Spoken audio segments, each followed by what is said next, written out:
All right. Here is our statement for the morning. And it says, content heightens the emotion of worship. What do you think of this one? Similar to some other things that we have talked about before. Initial reactions here: agree, disagree. Think I am completely nutsoid in wanting to say this. That when you are singing something with strong content, it should make worship a more emotional experience. Sharon is nodding. Anybody else want to? We have a nod from Jarrett, so we have some tentative signs of agreement. Thank you for those. Anybody want to take a stab at why you might agree or possibly even disagree with this?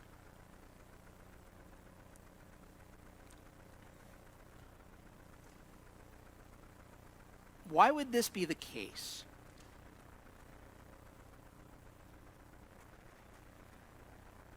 Perspective and thinking about God instead of other things. It gets your mind in the proper perspective. I think that is true, that it really sort of centers your whole being on what you were saying as you worship. I thought I saw other hands flitting up, maybe not. Blaine?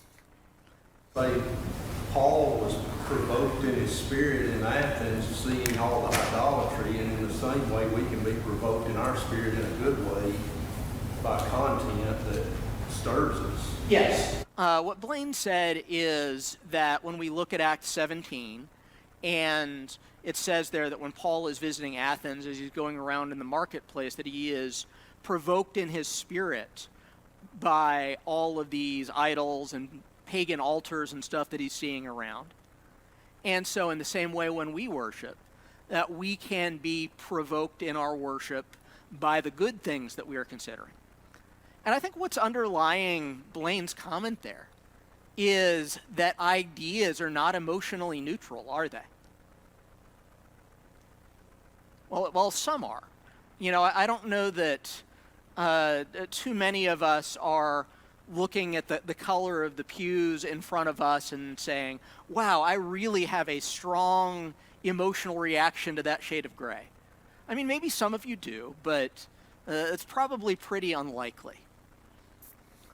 But on the other hand, consider in the secular realm, say politics. Do people occasionally, sometimes just a little bit, have these really strong emotional reactions to political ideas? Yeah. That there are people who literally don't talk to some of their family members anymore because they are so passionately committed to their political convictions that they just butt heads every time they see each other. So this idea that ideas have an emotional content is something that is very familiar to us. And I think part of what content can do is start spurring connections in our minds. You know, I will hear the song that we sang at my grandfather's funeral, and it makes me think of my grandfather, which is not particularly worshipful. But then that leads me to thinking about the resurrection, that the content of the songs will spur connections like that in our mind, which heightens the emotion feel. Right.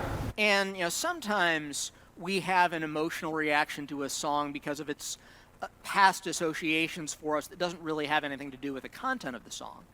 You know, if you hear a song on the radio that they were playing in the summer when you were 18, then probably you're going to have an emotional reaction as you're listening to that, right? Doesn't necessarily have anything to do with the song. It's just the sort of the moments and the interconnection between those things. But what if it is, say, a hymn that is sung at the funeral of a loved one? And I happen to know what's going on here because I remember too that when Lauren's grandfather passed on, one of the songs that was sung at the funeral was the hymn "Till the Storm Passes By."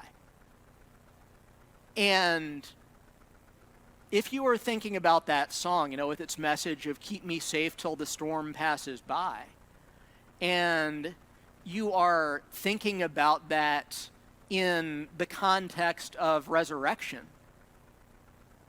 isn't that a powerful thought? That even if we die, God is still going to keep us safe. And so there's a situation where you have kind of a marriage of content and situation. Other comments? Okay. I think you stated a lot previously, and I'm so impressed here at Jackson Heights with our song leaders who purposefully choose songs. I mean, there's nothing like singing the old rugged cross, and taking that third or fourth verse, whichever one it is, and then making it be sung softly. And you're creating that additional emotional tie. But that's one of the jobs of the song leaders is to intentionally prepare what they sing to evoke maybe more emotion. Yes, I think that's a great point. What Kay was talking about is how it is often true that our song leaders here, who work hard at being thoughtful in their selections, that sometimes they will lead a hymn in such a way as to highlight the emotion of a particular verse. Like, for instance, Kay was talking about one of the verses of the Old Rugged Cross being led in that way. And back when I led more singing, that was something that I certainly did quite a bit of. That especially if you have a hymn that has a verse about death, then is that something that you want to come in and you're singing it really bright and brassy and cheery? No. That gets grotesque if you do it with enough emotional insensitivity. But if the song leader is paying attention to the content and saying, okay, this is about death, this is about that solemn moment that we're all going to face someday, so let's sing this in a soft, solemn way, and that's very emotionally powerful. And shouldn't it be? So I think that's an excellent comment, because I think that sometimes people have this idea in their heads that content and emotion are opposed in worship. That you sing something that's just kind of mindless so you can raise the rafters with it.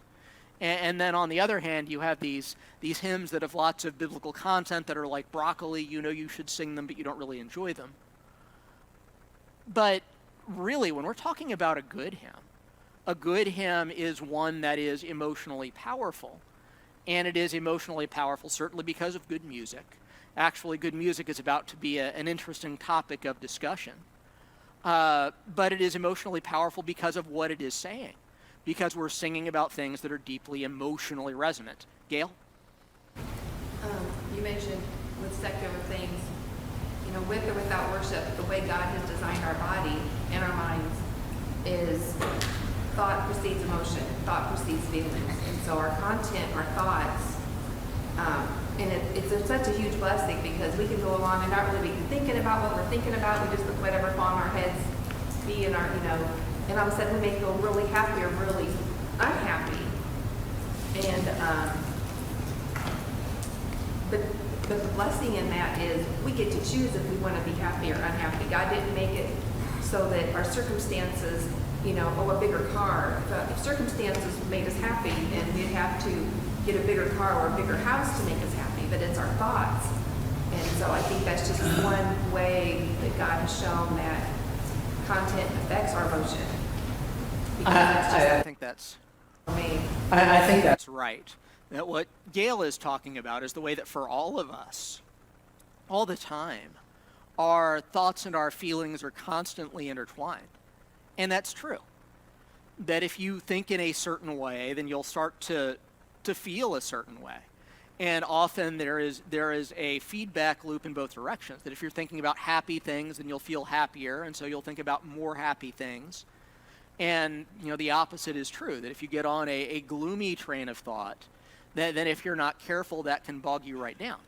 And it's weird, really, when you think about it, that in our model of thinking that we act like, thoughts are in this box over here and emotions are in this box over here, when in reality, thoughts and emotions are in the same box.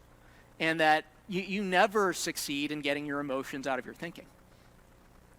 And I wonder if part of what's going on too is that we had this idea that some emotions are more appropriate for worship than others. I'm remembering a lady in Joliet who lost her husband, and the next Sunday, the song leader led a song about death or resurrection or something, and she lost it. And she was not the only one crying. She was definitely the noisiest crying. But the song leader was appalled. I'm so sorry. How could I? No, the words of the song heightened the emotion of the worship, which was exactly what was needed at that moment. That just because it's not, woohoo, we're going to heaven, there is emotion, and part of the point of corporate worship is to process that emotion together. And the content of the hymns that we choose, if we let it, can facilitate that. Yeah, absolutely. The point that Lauren is making this time is really, this is true across a much broader range of emotion than often we're comfortable with. And the story that she was telling, I remember this one too, because for some reason I pay attention to memorable episodes involving hymns, there was an older married couple in the congregation. And this brother, everybody loved him. I mean, just one of, words cannot express what a nice guy he was. And yet he passed on. And so the next Sunday, the song leader led the hymn, Does Jesus Care? And there's a verse in Does Jesus Care? Does Jesus care when I've said goodbye to the dearest on earth to me, and my sad heart aches till it nearly breaks? Does he care? Does he see? And if there was anything that perfectly captured where his widow was right at that moment, then it was that lyric. And so she started weeping in the middle of the services. And of course, there were others who joined in. And afterward, the song leader went up to her and apologized for leading that. And my reaction was strongly the opposite. That I think that we should sing things like that so that we can mourn together, so that we can weep together. And there is something deeply healing about grieving with a whole bunch of people who love you. And so that's something that our society is not comfortable with at all. And I think that it's a shame, because I think that limits the scope of what our worship could be. Any other reactions? Gail. Just curious about that, why, I don't know, maybe we think it shouldn't be done in the church building, because we seem to be fine doing that. Like, I have a friend whose mom passed away, and she'll be down the road later at a memorial service, and so people will be crying and weeping with her there. And so people are very comfortable with it in a different building. Yes. I just don't know why it's... Yeah, Gail said, that doesn't make much sense, because of course, when we're at the funeral home at this brother's funeral, then we're all teary-eyed because we miss him.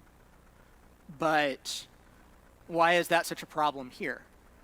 And I think it gets back to a lot of the ways that we conceive of our assemblies, that are, this is how many of us have heard that speech during the announcements about how we've come together and we're putting aside all the cares and troubles of the world.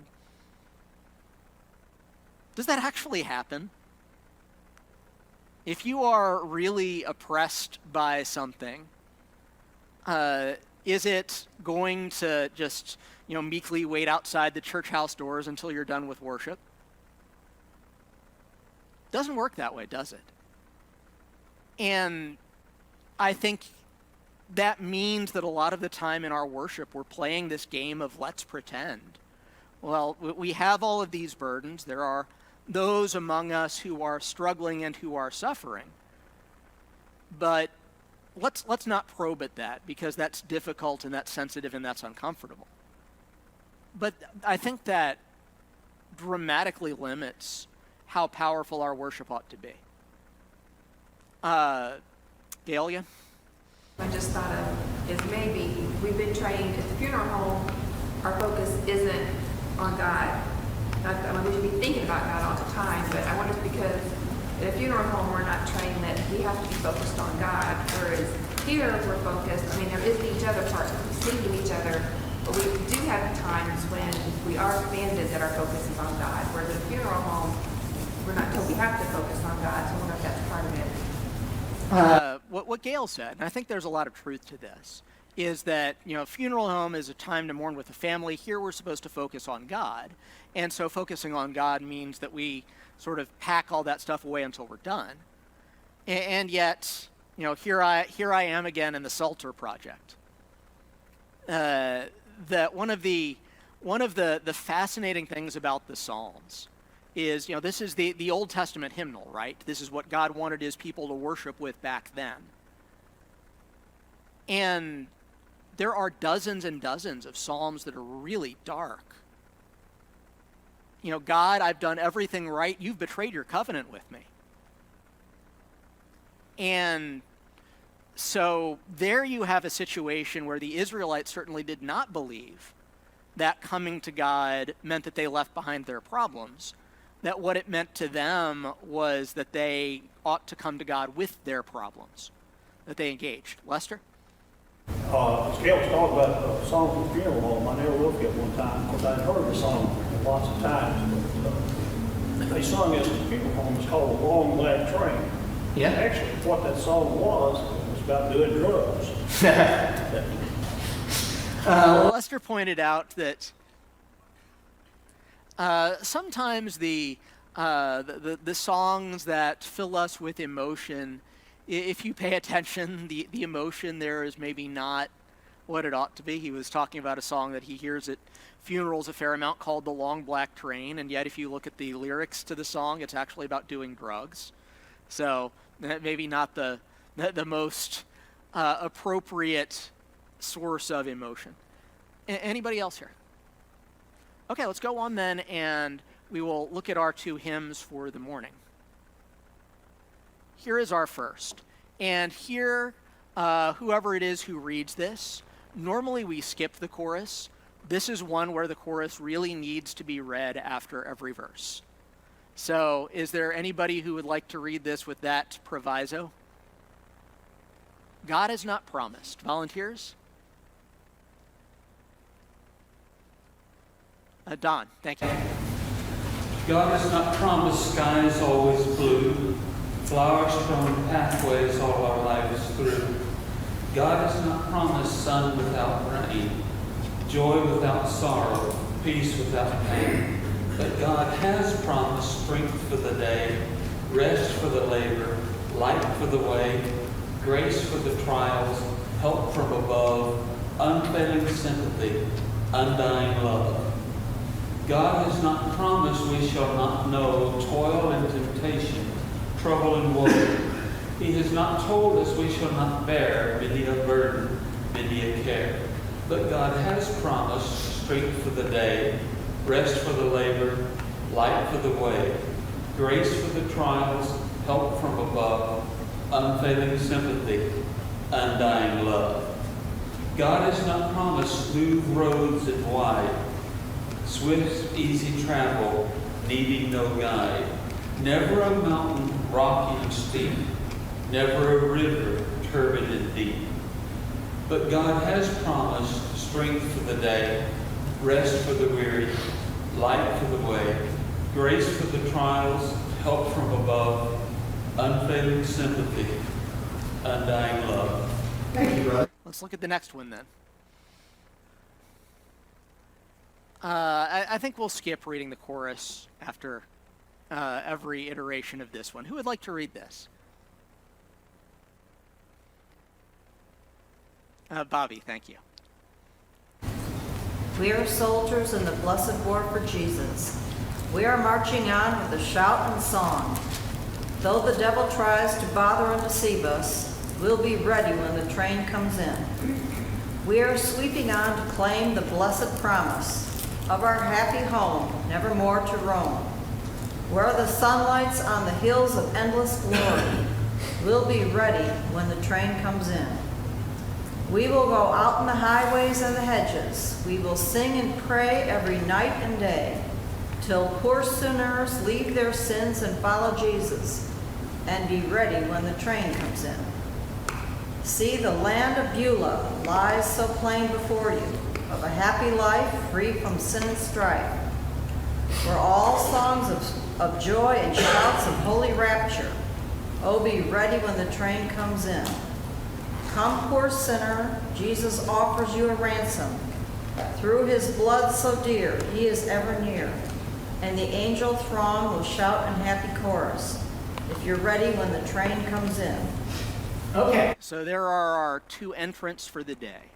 And remember, as always, the question is, which one is better? Because this is always the question that we are asking when it comes to what we are singing in worship. In worship, would you rather sing B or would you rather sing A? Would you rather sing A or would you rather sing B? Which one of those is the stronger hymn? Don votes for A. Other votes here? Anybody want to argue and disagree? Debbie is nodding, doesn't want to argue. Seems like we're all pretty agreed that we like A better. Okay. What about B means that it is not as strong? We're on B. Don says B is kind of human focused instead of God focused. Well, yes, all the way through A, it's, God hasn't promised this, but he has promised that. So, Debbie? I like B, but except for the last verse of each chord. We'll be ready when the train comes in. There's no train. If it said we'll be ready when the Lord comes back, that would have been good. Everything else is good in that song, too. I like A better. But other than the train. Yeah, and as always, remember the point here is not that, well, some of the ones that we've looked at are worthless. Now, I would not say that this one is worthless. Is there any false doctrine in here, for instance? There is not. The question is not, the problem with this one is not what it has, the problem is what it doesn't have. First of all, it has the weird bit about the train. Any other thoughts about problems here? Bobby? Well, it goes and it's though the devil tries to bother and deceive us, it doesn't say anything, but then it just like switches into something entirely different. We'll be ready with the train. Well, what does that have to do with that? And there's another interesting point. What Bobby said is, it's funny, especially when you look at the last two lines of the first verse. Though the devil tries to bother and deceive us, okay, we're talking about temptation, we'll be ready when the train comes in. And so you have this just sort of odd switch in content. And if you notice, this is actually my biggest problem with this one all the way through, other than the strange train, is it doesn't really stay on topic. What are we in the first line? We're soldiers. Are we ever soldiers again? Or is it just like this guy throws out this idea and then walks away from it? You see any more soldiering going on in the first four verses? No. He just throws this idea out and abandons it. And so you have, how about in, verse 2? Well, we have going out in the highway and the hedges. It's standard sort of evangelism hymn cliche language, right? Is he consistent with that all the way through? No. So, what would have happened back in high school English or college English if you had turned in an English paper and it didn't stay on topic? What kind of a grade would you have gotten? Low. And, it says the retired teacher from the back. He probably handed out a few of those for that reason. And that's what's going on here, is sort of the only topic that is going on here is this mass of cliches about heaven that are loosely associated with heaven, and then all kinds of other stuff that doesn't really fit. That's the issue that I kept having with this one, is there are hymn cliches especially, all through it. How many times in my life have I sung the phrase "nevermore to roam"? At this point, it doesn't have a meaning for it. Like, it just trips off my tongue because I've sung it so much, but I don't think at all. I don't know what that means when I sing it, because it's lost its meaning from repetition. And it's all through, sin and strife. And even the highways and the hedges, like I start singing from "Oh Brother, Where Art Thou" in my head. Just all of this stuff that like rhymes and says things, but doesn't really add to meaning at all. That is exactly right. What Lauren is on here is on how the cliches that seem to have meaning all the way through this hymn really make it mean a lot less. And she zeroed in on sort of the king of the hymn about heaven cliche, which is, the happy home where we'll never more roam. How many hymns have the happy home where we'll never more roam in them? How many hymns about heaven? How many do we know where we say that phrase? Yeah, I mean, are we quoting a Bible passage there? Why does that happen? Why do we have all of these hymns about our heavenly home where we'll never more roam? Yes, it is exactly the rhyme, Bobby, because there aren't all that many good rhymes for home, because English is a rhyme-poor language. And so, because we're talking about our heavenly home, then we are going to probably end up not roaming anymore in heaven. And so you have this rhyme pair that solved a mechanical problem for the writer. And so, it's just like, I don't even know what, that you just sort of thoughtlessly slap this into the hole. And okay, well, there's words there that's sort of vaguely scriptural content. But, back in your high school English class, when you turned in that paper that was full of cliches, did that go well either? Did you get one extra bonus point for every cliche that your teacher was able to highlight? Yes. English teachers hate cliches because the problem with cliches is they do not spark thought. Do any of us have to think about our happy home where we'll never more roam? Do any of us have to think about, the blood of Jesus that is so dear and he's ever near? Or have we sung those things a million times before? And so they've just sort of killed the thought in worship. And to be fair, maybe in 1916, they hadn't. No. These are much older. But at the very least, where we are now, we have to look at it and say, it's not as useful because that's scorched earth. Yes. I mean, at some point, things that are now cliches were not cliches. At some point it was no longer a cliche or it was not a cliche to offer a feeble plea. But now it is.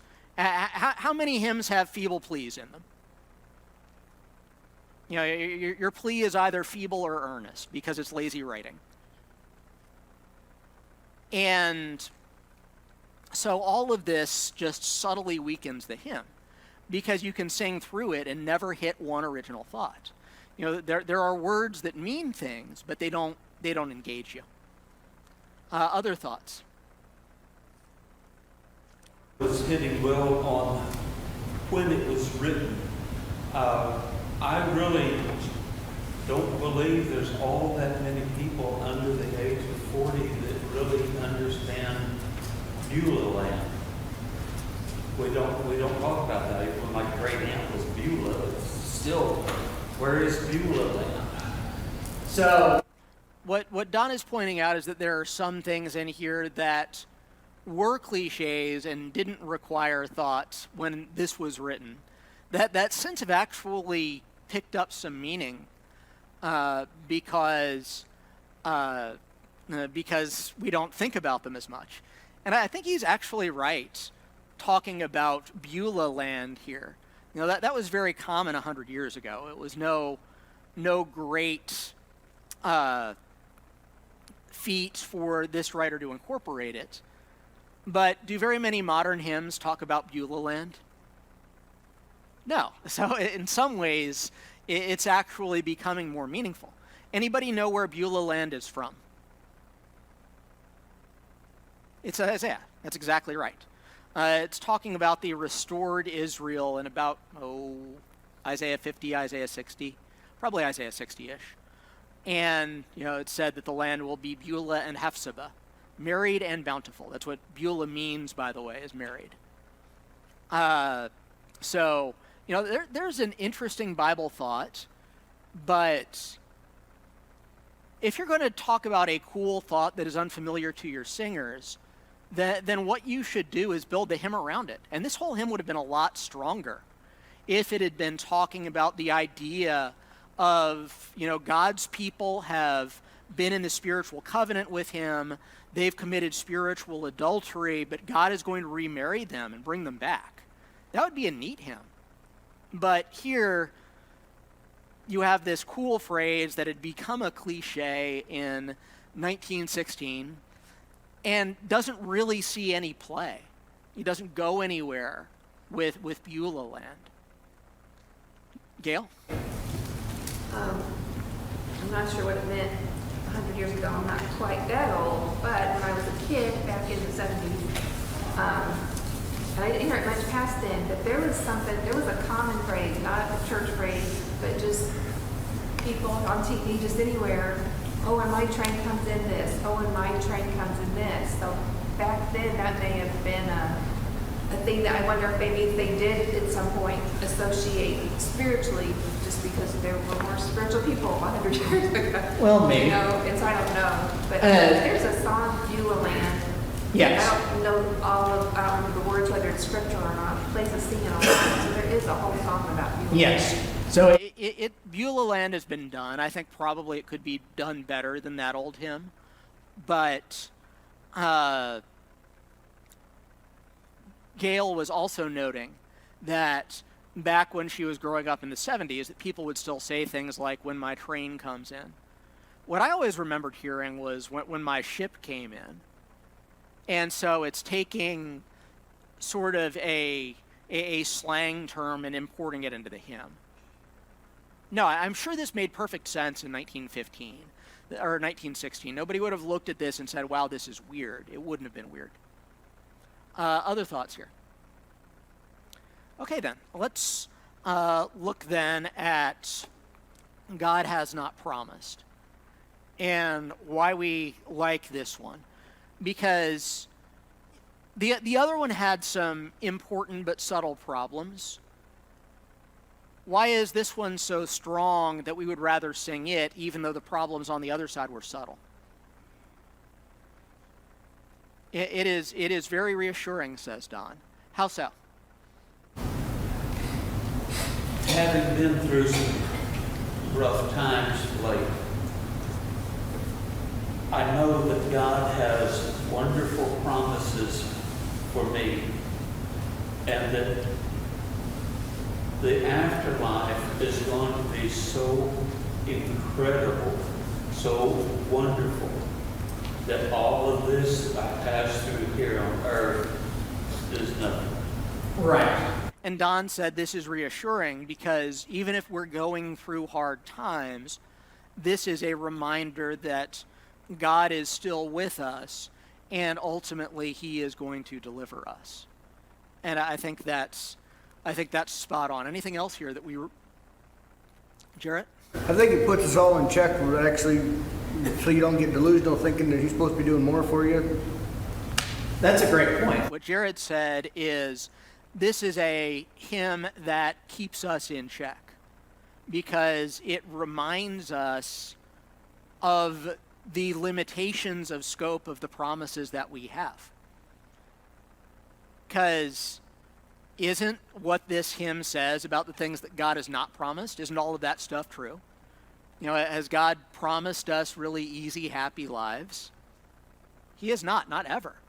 And yet, do we like in our heart of hearts to believe that God has promised us really easy, happy lives and maybe start getting unhappy with him when we don't have easy, happy lives? Yeah. What I like about the chorus especially is that even before we get to the Sabbath rest that he has promised in heaven, you know, it's easy to get caught up in, well, but what about tomorrow? I'm so tired today, tomorrow's going to be worse. God has promised me strength for today. That it focuses even on he's taking care of me right now and getting me through the right now. Because that's what he's promised to do. And Right. it's a good perspective check, Right. I think.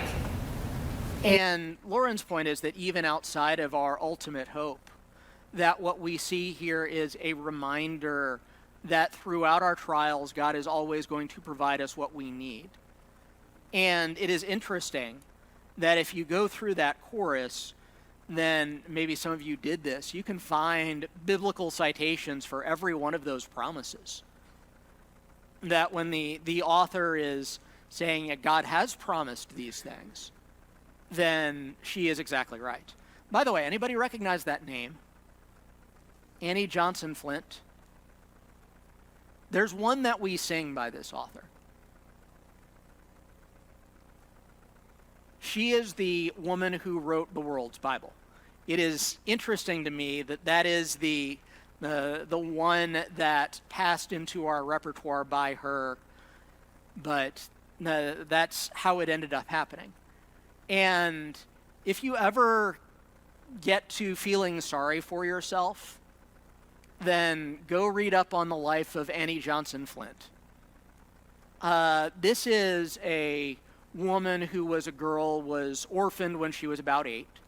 She was adopted by some family friends. Then when she was about 16, her new parents died.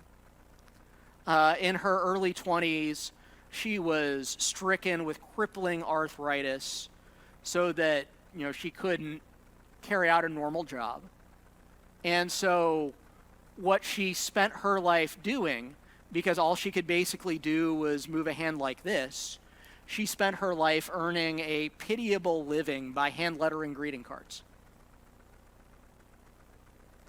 And so this is her commentary on life.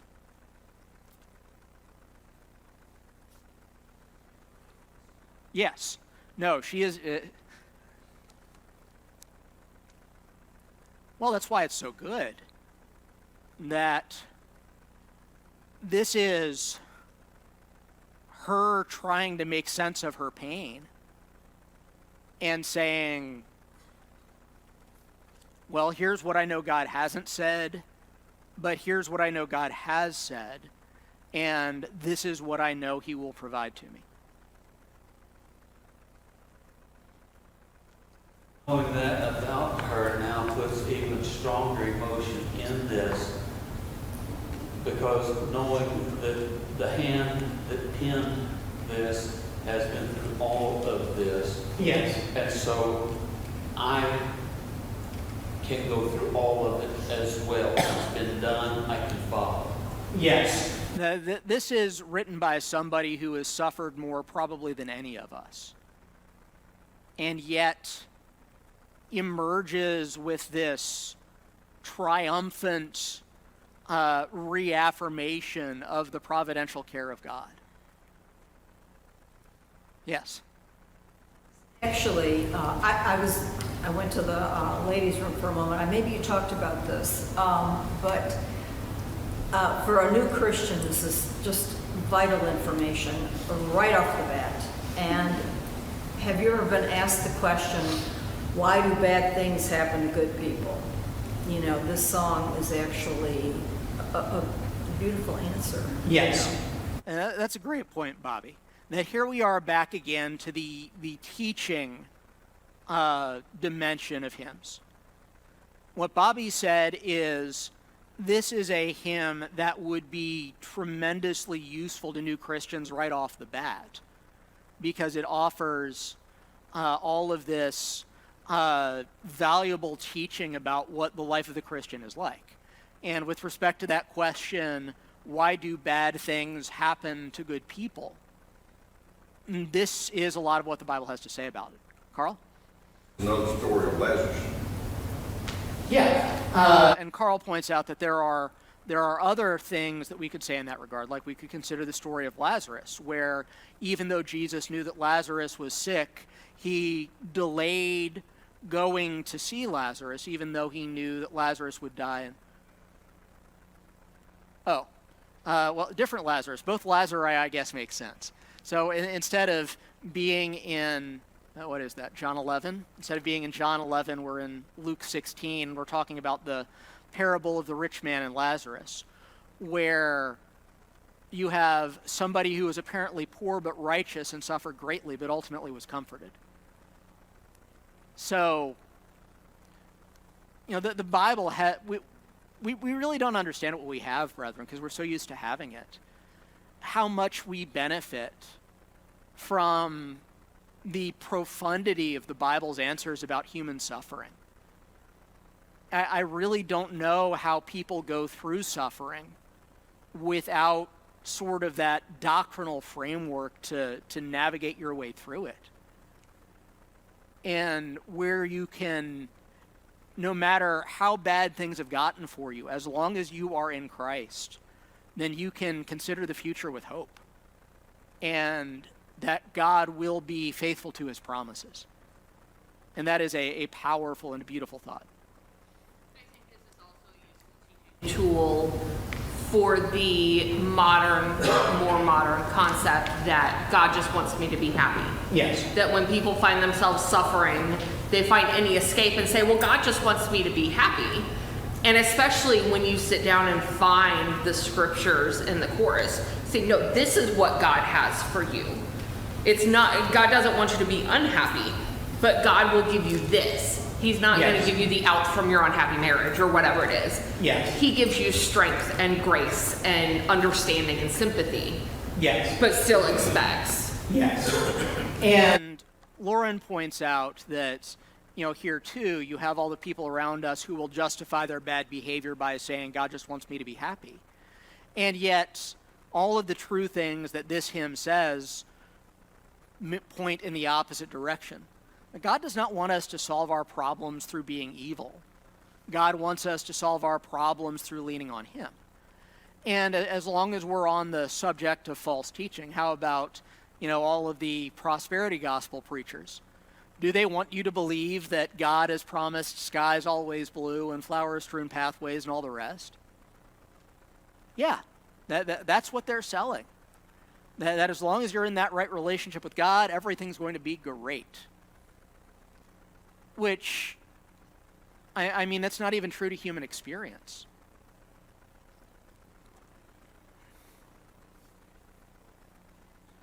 Yeah. Well,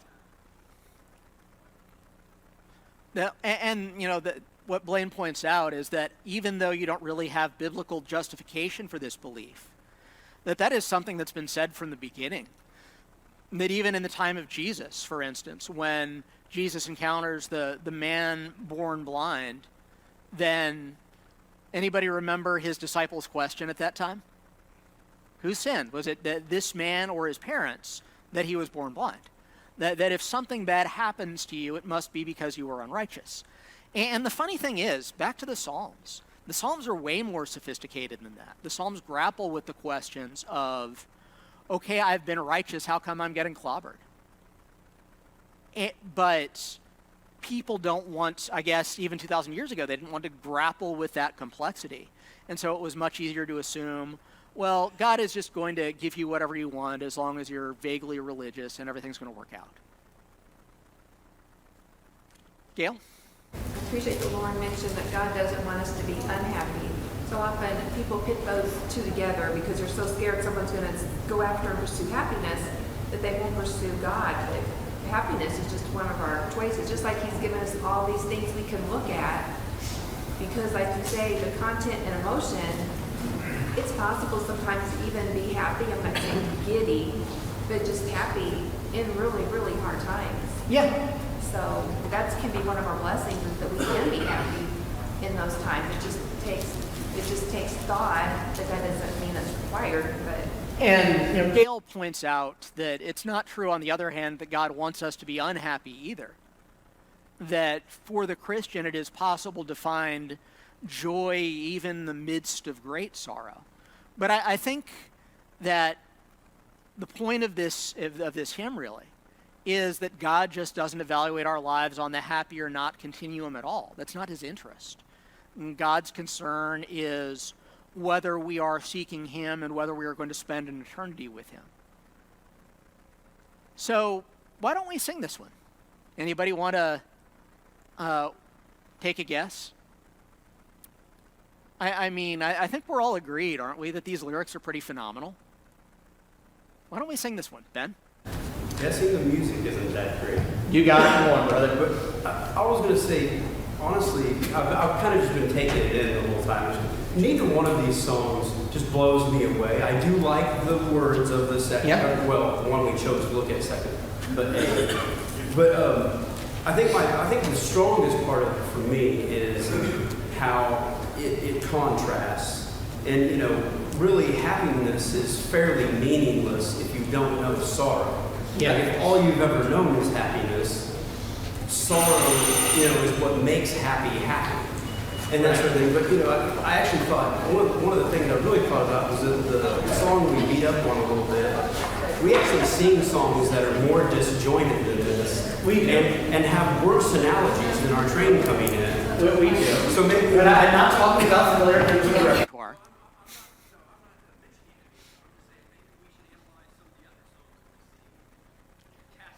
We're not going to do that. We're very carefully not going to do that. But yes, Ben was right. It's the music is why this one is not sung. Thank you, everybody, for your comments.